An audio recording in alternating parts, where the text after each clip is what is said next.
sur l'immigration, le durcissement du discours politique gagne tous les camps. Septembre 2005.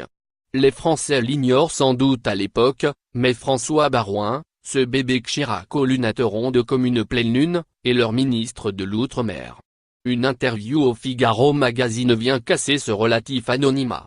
Pour lutter contre l'immigration illégale en Outre-mer, assure le ministre, le droit du sol ne doit plus être un tabou, il faut envisager sa remise en cause dans ces territoires pour répondre à des politiques de peuplement non maîtrisées. Si l'on ne fait rien maintenant, à terme, ce sera l'explosion sociale, affirme-t-il.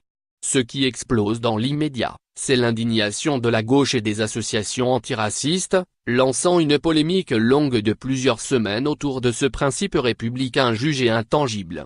Un débat dangereux s'alarme le Parti socialiste. Le gouvernement semble vouloir recycler les idées frontistes tant les Verts, rejoints par SOS Racisme et le MRA proprement hallucinant d'une extrême gravité. Mars 2018. Édouard Philippe, Premier ministre d'un gouvernement réunissant des personnalités issues de la droite, de la gauche et du centre, se dit prêt à ouvrir toutes les pistes de travail pour résoudre la crise à Mayotte, île secouée par un mouvement social contre l'insécurité et l'immigration illégale, y compris celle conduisant à instaurer l'extraterritorialité de la maternité de Mamoudzou, plus grande ville du département, pour éviter que les enfants nés de femmes en situation irrégulière ne puissent réclamer la nationalité française au titre du droit du sol. En clair, dissuader les candidats à l'exil de franchir le pas.